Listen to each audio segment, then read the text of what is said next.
What's up, everybody? Welcome to a brand new episode of Three Man Weave. I'm your host, Jesse Kass. You know these gentlemen to the right, Nican Robinson and Omar Spahi. They're back for another edition of Three Man Weave.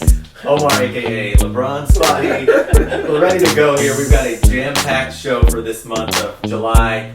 We know what July means in the NBA. Free agency, so much going down. We're going to leave that for a little bit later in the show. Right now, we do want to toast. If you haven't joined us before, we talk NBA basketball. We have a drink. We have some fun. We're switching back to beer this month after sipping on some wine. So cheers to you out there, and cheers to you guys. Obviously here now in the beginning stages of the offseason in the NBA. Before we get to all that, I know you've got your still repping your Golden State shirt, as you should. But we don't let them go. We do have a new champion in the NBA. It's the Toronto Raptors. Congratulations. Congrats to the Toronto Raptors. That's fine. I literally counted them out of the series. I was like, no way. Like, the Warriors are too good. Even without Durant, like, they're a 73-9 win team, like, without Durant. Yeah. I didn't think they could do it. And they really proved me wrong. I mean, you look at, they have this to depth with everybody. It's kind of crazy. Yeah, Toronto was a really interesting team in the playoffs. It was a roller coaster for them because, they almost lost to the Philly. Sixers, yeah. And then they were down 2-0 to Milwaukee, almost 3-0. They had to go to double overtime.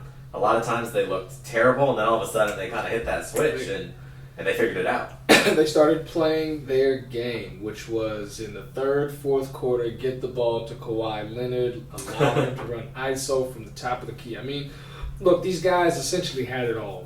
Yeah. They had it all. They had length, they had depth, they had guys who didn't work hard, and they have Kawhi Leonard. Yeah. It's the pieces of the puzzle were there. I said that I hated the Valanciunas trade. I still hate it, but whatever. I bet you hate it a little bit more now. I really hate it, but it is what it is. And having Gasol step in there and play meaningful minutes, hitting outside shots, stretching the floor when the Warriors didn't necessarily expect him to do that. He did it. It's a good pickup. Cool. Yes. I mean, he was my spirit animal in the parade, too. He came in, he came alive. Oh, boy. Chugging wine. Yeah, and I mean, Siakam, like, you talk about someone who really, game one especially, I feel like he showed up and, getting most improved player and just, he kind of, like, helped carry that momentum in the very beginning to be like, we can do this. And then Kawhi coming in and that story of that locker room where Nick Nurse comes in and goes, hey, listen, we're going to win. Let's go back. We're split the series right now, 1-1. Let's go back to Oakland and win one. Kawhi comes in and is like, no, screw that. Let's win both of them. Yeah, and they did. And they did. They won not only both, they won all three on the road, including the Which is mind-blowing. Like, this is against the Golden State Warriors, like, arguably the greatest team of all time. Like, it's them and the Bulls who are in the conversation. One of... And they came in and they got it done. Yeah. No asterisks at all. I mean, there could be. I mean, there's definitely the case. No. We don't want it. Even though I just said an asterisk, we don't need them. We don't want but them. You have to consider the injuries also. Like, would the Warriors have lost without the injuries? The answer to that is no. The answer to that is no. But that's an if. And that's an if. And we were talking a little bit about before the show how Golden State has had great fortune up until this year. They had, Kyrie and Love were out in that first championship year. Memphis, they had people go down in that series and they were down 2-1. So, injuries are always a part of it. This time it just finally hit the Warriors at the wrong time and very significantly. But, you can't really, as you said, no asterisks. There's none at all. We lost, straight up. And you have to do what you have to do with who you have. And that's all. Van Vliet also was a problem. Van Vliet was incredible. I don't care if we would have had Durant. I don't care if Boogie was 100% because Van Vliet played better than all of them. Oh my gosh! he straight up. He hit all the clutch shots. Like it's like he was channeling like Jordan. Like he was channeling like vintage Mamba. He was super clutch, and you're like, who is this guy? Yeah. I have been calling him Van Fleet for I don't know how to Van Fleet. So he stepped up and was he had a huge impact. None of our guards on both ends of the floor. On both ends of the floor. Yeah. He shut down Steph. Like Toronto went to a box and one and put him as the one on Steph Curry. You don't do that unless you're in college. Yeah. But he had high school. Like nobody plays a box and one anymore. They boxed and won Steph Curry, and he actually stayed with him and kept the ball out of his hands. And it's crazy. Yeah, excellent job by Van Fleet. And also have to mention Kyle Lowry because I know he's had a lot of a lot of hate in the playoffs for some of his past performances. He had the potential game-winning shot in Game 5, which ended up being tipped, but went off the side of the backboard. But he really was the catalyst in Game 6. He scored 17 first-half points, and he really kind of got them going in that elimination clinching game. They smell blood, and that's what great teams do. You smell blood, you smell a weakness, you step on the throat, you make sure that you kill them, and that's exactly what they did. They were championship ready against champions, and that's a key. Yeah. Did you have any problem with how the Durant thing played out? We know hindsight's 20/20, but were the team doctors?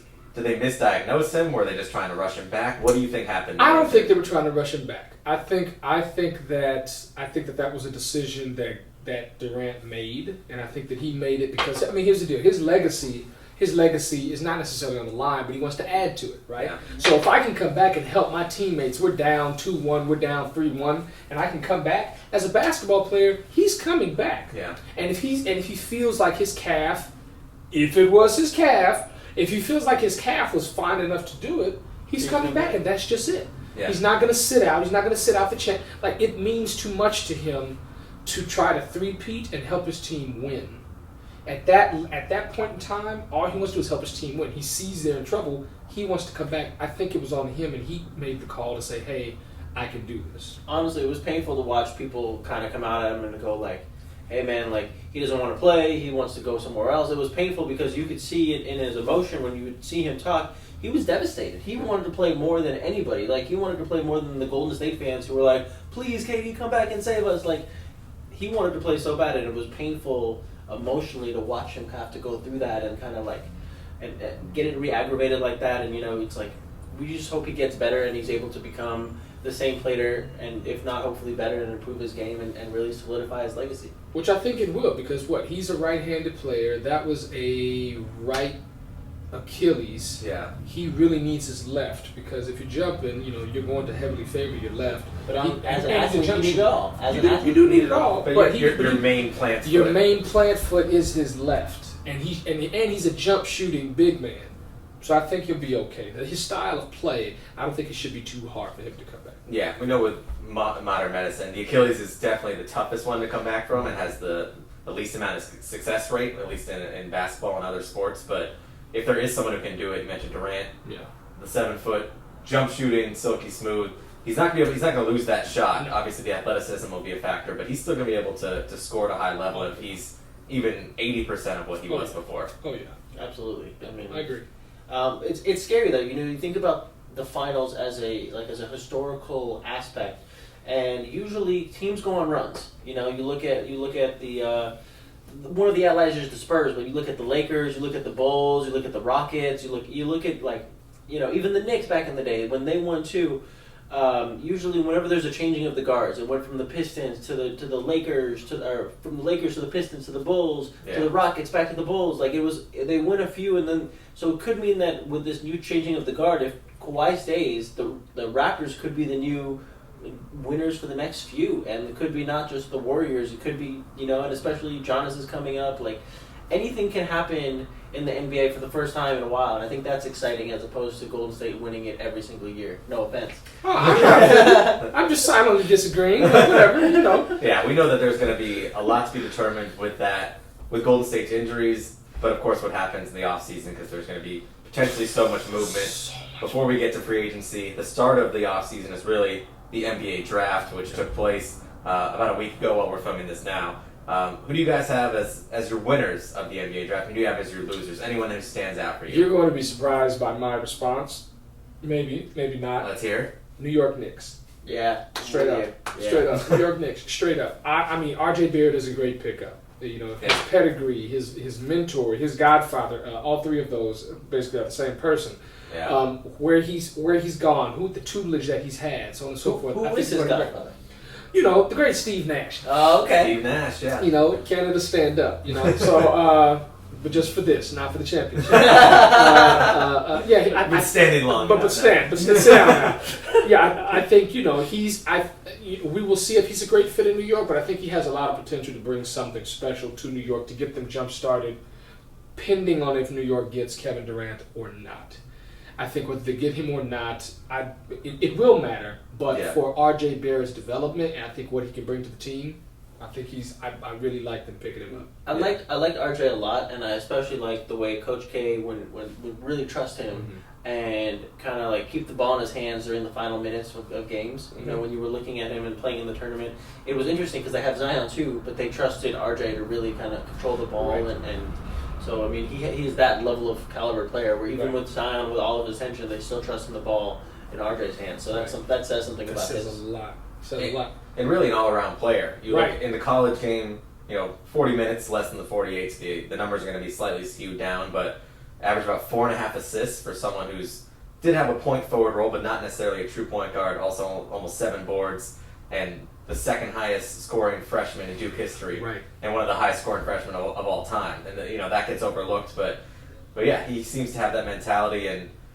Durant coming or not, Durant's not going to play this year, so it's going to be here are the keys, and it's a very young team. Could be a great fit for RJ. Yeah. I mean, we'll see what happens with him and Dennis Smith and Kevin Knox. Like, we'll see what happens. But I like him being there. So that's my New York. You did it. Yeah, and also on the New York draft grade, they did trade up 8 picks in the second round to get Iggy Brazdeikis, who was the Big Ten Freshman of the Year. It looks like a potential score. So that's part of their draft, and who knows if he'll be a player or not. But definitely someone who can also score the ball. New York, you did it. Well, who else did you like, though? Well, for me, it's kind of easy to go with the low-hanging fruit here. Zion Williamson, I think, I don't think there's been this much attention around a player like this since LeBron James. Like, I think he could be, especially with LeBron kind of phasing his way out of his league. You look at everyone who's in his draft class, Melo, D-Wade, Dario. Everyone is gone. It's just LeBron who's left. And I feel like Zion could be that next changing of the guard, that next generational superstar. You look at, like, of the past 53 years, only 10 players have won, being the first pick overall and won an NBA championship. And so that really, I think Zion has that challenge to go and become that, and I think he can meet it. And I think the Pelicans have a great find in Zion. Yeah, I would put the Pelicans as a winner just because, as you said, Zion's the consensus #1 guy. Right. And you also look at some of the other things that they did. They got that 4th pick in the Anthony Davis Lakers trade, which we'll have to talk about as well. They ended up flipping that, getting the 8th pick along with 17. They bring in Jackson Hayes, a rim running center. They bring in another point guard with Nikolai Alexander. A lot of talent that they pick up in this draft to go along with already now a big chunk of other young talent they picked up in that trade. Which is going to be wild. So I would probably say they are my, we'll just say top 3, in terms of teams that did something great in the draft. The moves that they made to free up, whether it be to boost morale because of the loss of morale with Anthony Davis saying, I'm not playing, I'm sitting out, that whole debacle during the season. You got a group of young guys coming in from the Lakers, which could have been their core. Yeah. In exchange for LeBron James, they could have been their core. Now you're bringing Zion Williamson in, who's a force that remains to be, remains to be seen. Yeah. What kind of force he is, but could be a force offensively. Definitely a force defensively. Does intangibles. I mean, he's coachable. He's all these things. You get all of these draft picks. You start trading up. You start wheeling and dealing. They put themselves in a great position to compete for years to come. Yeah. So, great job. Absolutely great job by the Pelicans. And I'll give you one more winner. A team that dealt with the Pelicans on draft night. I think the Atlanta Hawks did a great job as well. Yeah. They're a team that had 3 picks in that first round, 8, 10, and 17. They trade 8 and 17 to get up to 4. They take DeAndre Hunter. They keep that 10th pick. They get Cam Reddish, so they get 2 wings. One is a superb defender. I'm not high on Cam Reddish, but I do agree. Yeah. But also, you look at Cam Reddish from just a raw potential side. You get that number 4 pick where you get the more maybe polished player in Hunter, and you can kind of take that big swing on Reddish, who's coming into the year, like RJ Barrett was the consensus #1 before Zion took off. Reddish was maybe 3, 2 or 3, and you get him at 10, and that's part of that Luka Doncic deal. So you have Trae Young, Reddish, and Hunter kind of as your core that you build with that. I think it's a great draft for them as well. We'll see what they do. We'll see. The Trae Young has already shown that he's going to progress throughout the years. He's going to add some wisdom to his game. He's going to put some seasoning, put some sauce on it. It'll be great. Cam Reddish, I'm not high on him yet. He's raw. Yeah. Very raw. We'll see what happens when he gets to the league. But just in terms of what the position that Atlanta put themselves in to succeed, I have no qualms. Yeah. Do you have any losers in the draft? Houston. Well, it's really sad to say, but Bobo, you see that situation happen where he had that health situation that I feel like a lot of teams kind of got scared. And being the son of an NBA great, like I used to watch these videos of him online of him like being like, he was like his dad. He's like got the same body type, but he can shoot. He's got guard skills. But he's got guard skills. But he's tall as can be. And then to see him drop, where he was kind of expected to be like a first round pick, to drop to like the mid to late second round. Not just first round. He was expected to be lottery. Yeah, he could have been a top 10 pick, and he goes 44. Which big shout out to our cameraman Joey Toynton. He's a Nuggets fan. Nuggets again for the second straight year. You can put them on the winner list as well, even though Bol Bol's a loser. They get Michael Porter Jr. fall in their laps last year, who has the potential to be a star, and Bol Bol falling to them at 44. 46. I thought it was 46. 46. Those are two guys who have through the roof potential, whether they reach it or not. It's a zero risk proposition for the Nuggets. Yeah. Well, Houston. All right. Well, with Houston, that's kind of a good segue into free agency because they are trying to be a player even without cap room. Came out today. Woj was saying they're trying to go after Jimmy Butler in a sign and trade. Heard all the rumors of tension with Chris Paul wanting out and him and Harden clashing. Let's start there. What do you think of the whole Houston situation? Here's the deal. The Warriors are out for at least a year. So they could be competing for a title. They could be competing for a title. Yeah. You have no draft pick. So you can't come in and you can't select anyone who can step up and help right now. Yeah. Step up and help right now. We don't need any potential players for the future. You need somebody that can literally take a chance on somebody that can step up and help you right now. Harden's going to have the ball 90% of the time. Yep. They're statisticians out there. That's what they do. They work on analytics and numbers and so on and so forth. Harden's going to have the ball. Select somebody that can help you right now.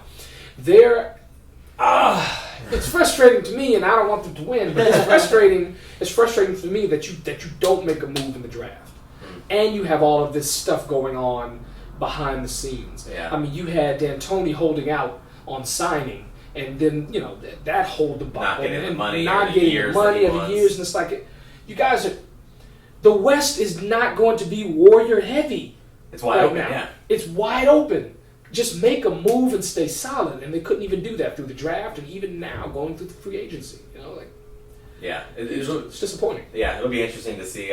Chris Paul's contract is, unless you're just giving up picks along with it, and I don't know who's taking it. Chris Paul's still a good player, but that's what that supermax is. He's going to get increasing the next 3 years with like 34, 38, and 40 million over the next 3 years on his contract. So I don't know if that's a movable contract. The only other people they can move, and they're talking about the Butler thing, or Eric Gordon, Tucker, or Capella. Those are all guys that they need as well. Yeah. They need those guys. They can't trade those guys for Jimmy Butler, no matter how good. And then deplete the rest of your whole team. Yeah. They're right there. They're right there. All right, I know Omar's been itching. We briefly touched on it. We have to mention it. The Lakers strike. It's that time! It's that time! The Lakers strike and they get Anthony Davis. Changing of the guard is here. I've said it before and I'm going to say it again. Yeah, you remember this. He's going all in on this. I'm going all in on this. We've done it before with Dwight Howard, with Steve Nash, but this time those are two terrible examples. Why would you go with that? Because I feel like this time is different. LeBron is here. Space Jam 2. It's going down. Anthony Davis is a Los Angeles Laker. They gave up the whole team for Anthony Davis. Listen, I would do it again in a second. I would have given up more. We got Anthony Davis, the perennial #1 fantasy player. He is a defensive machine, a great pick and roll player with LeBron James. I think that they are going to have amazing chemistry. They have the same agent. They are just the beginning, because we also have room to go out there and get somebody else like a Kemba Walker, have Kyrie come back and relive that old Cavs magic. Kyrie ain't coming. Well, we will say Kyrie ain't coming. Kyrie could come back. Kyrie's talking. You have to give the Lakers front office credit for getting the move done and bringing in Anthony Davis, but they also still continue to be a little inept. They got the trade done and didn't realize they wouldn't have the cap room that you're talking about, and now don't have the max cap space to get one of those front tier players unless they take less money. How do they fill out the rest of this roster is the real question. I mean, do you go after who the hell is left? Obviously, the top hitters we know. Durant has his eyes on like the Golden State or some of the New York teams. We'll get into that in a moment. Kawhi is not. We know the Lakers are interested, but the money factor looks like the Raptors and the Clippers are the top two there. And then we've heard D'Angelo Russell, who they basically traded initially to clear up cap space, could be coming back if things happen a certain way in Brooklyn. I tell you what, if Kyrie Irving ends up going to the Brooklyn Nets, he's going to screw them up. They have a good thing going with who they have right now, and they need to steady that course behind D'Angelo Russell. If he goes there, that team is dead. It may look good in the short term. Long term, that team is dead. Yeah, absolutely. I mean, we're seeing absolutely. I think no matter what, that team is not in. I don't think without another star there with just D'Angelo, I don't think they can get it done. I mean, they're not winning championships. They're not winning I don't championships. think they can make any noise in the playoffs or anything like that. Like, I don't think they can win a playoff series. I mean, we were going on the Lakers, but since we're going on this Nets tangent, I do have thoughts as well. We know that it seems like Kyrie has his heart set on going there. Things can obviously change between now and then. The rumor is that Kevin Durant, we know that he and Kyrie have been talking a lot, could potentially go there as well. To the Nets? But my thoughts exactly. Now, listen. The Nets have done a nice job of digging themselves out of a disaster set by the previous front office. Right. But I think that's been a little bit of an overreaction in the media of how nice a job it's been. They've had one winning season this year where they were 2 games over 500. They went to 5 games with Philadelphia and lost by over 30 points in Game 5. So it's not like they were world beaters in this year. For all the talks about their culture, they just traded 2 first-round picks to get rid of Alan Craft's contract, who Sean Marks signed in the first place, to $17 million a year. I didn't get that. And they're dead last in attendance, and no one cares about them. So if you're Kevin Durant and you would leave the comforts of Golden State, why would you go to that situation, even if their infrastructure is good when it's painted much more rosy than it actually is? Totally. Here's the thing with the attendance. I think Kevin Durant is a big enough draw that he'll start moving that needle a lot up. Kevin Durant don't want to go to that culture. Kevin Durant does not want to be there. Coming from the Warriors, spending time with the Warriors, being on 2 championship teams, being poised for a third one, all the Achilles rupture. He's not going to the Nets to try to boost them, because that's like giving out free cookies. That's just not going to happen. You got to pay for those cookies, and I don't think he wants to be paid for those cookies. If he does choose a New York team, he would go to the Knicks. I would want to see him go to the Knicks. So where do you guys think Kevin Durant's going? I think he's staying. I still think he goes to the Knicks, and I think the injury is obviously tough for what their aspirations were, but I think it almost works out perfectly for them, especially if Kyrie doesn't come. Because you look at Durant, he's the guy. It's a redshirt year. Yeah. We talked about it briefly before. Barrett, Knox, Mitchell Robinson, Alonzo Trier, Ntilikina. You have 5-6 guys that are 19 to 22 years old. You can develop that team, not make the playoffs, but get another lottery pick. Right. Have this young core, and then we just saw what the Lakers did. You can keep some of them. You can package some for another established star, or flat out sign another one to bring in with Durant and have him ready to go with a couple of young players, a couple of veterans. I think if he decides to leave, that's the right decision. And that would be the right decision. I think that for this period of time, I think he stays. You think he stays on a shorter term or a long term? Short term, not long term. I think he stays short term. I think he's in with. I agree with you. I think he's there for another 2 years. And then keeping a very, very short term deal. He stays there. He gets healthy. He plays maybe a season, and then he's out. Okay. All right. Since we're starting to run low on time, we do want to fire through some of these free agents. So we'll stick on the Warriors. Clay, any chance he goes anywhere else, or is he locked up with the Warriors? It seems like he's always been destined to stay there, but is there anyone else out there that could sway him to leave? I mean, I'm going to go with the popular opinion and say that an LA team could sway him to leave. Will they? No. Could they possibly? Yes. I agree. I mean, I just don't think, Clay is a splash brother. Yeah. You're not going to leave your other brother behind. There's a brotherhood there. I think that Clay has to, I think it'd be crazy. As much as he's in Steph's shadow, I think they have a great thing going. and I don't think he's ready to leave that and go like on his own. You know. Okay, all right. What about you? Do you think Klay stays or Klay goes? I think Klay stays. I think, Woj came out and said if he's not immediately offered the max, that he could take a meeting with the Clippers. I think that's all just posturing to get as much money as he can. Yeah. I think he's staying with the Warriors, and as you said, he has it perfect there. He's kind of a legend there for what he's done, and even coming back briefly to shoot those free throws. He has a legacy in Golden State. I think he stays there.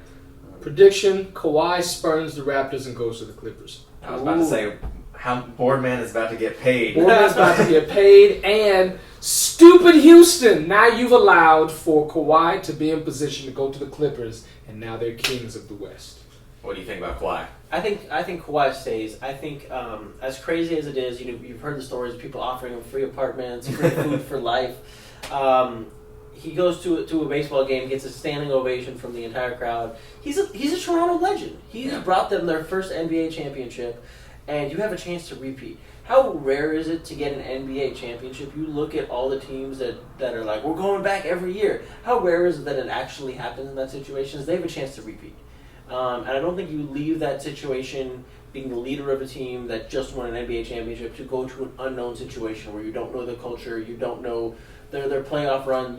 I think you go, listen, I'm gonna hunker down and make it happen. I'm gonna go for the supermax, and you take the money. He did do that coming from San Antonio to Toronto. Yeah, but there were other factors there.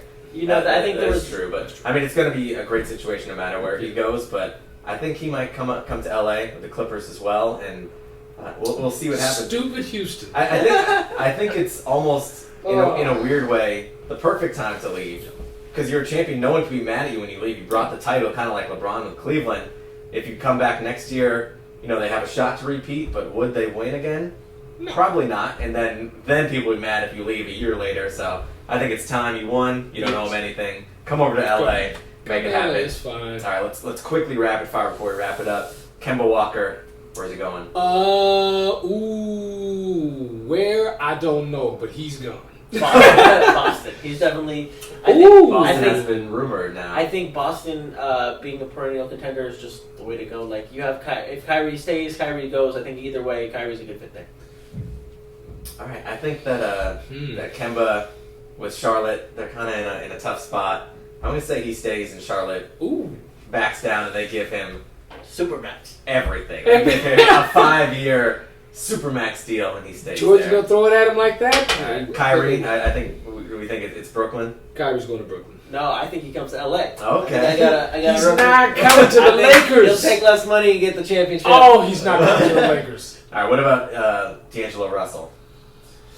His and Kyrie's fate obviously somewhat intertwined with the whole Brooklyn thing. I personally think he stays. I think I'm going to agree with that. I think he's kind of been a contender for most improved player. I think he's built something in Brooklyn, and he has a way to keep going up there if he can kind of stay around. I'm gonna say, Lakers fans, if you haven't thrown away those D'Angelo Russell shirts, pull them back out. Ice in my veins. I think he's coming back. That's gonna be tough. That's gonna be tough. It would be great. It would be great for the Lakers. That's gonna be tough. All right, there's so many other free agents, so many other things to talk about, but we've run out of time here on Three Man Weave. So let's toast it up one more time. Cheers. Omar Spahi and Nican Robinson. I'm Jesse Kass. If you want more of Three Man Weave, follow us on Instagram at our Three Man Weave handle. We'll have some extra free agency talk because there's about 15 players we get to talk about here. Follow us on there, a little bonus footage for that. Until then, we'll see you next month here on BronxNet. Have a good month.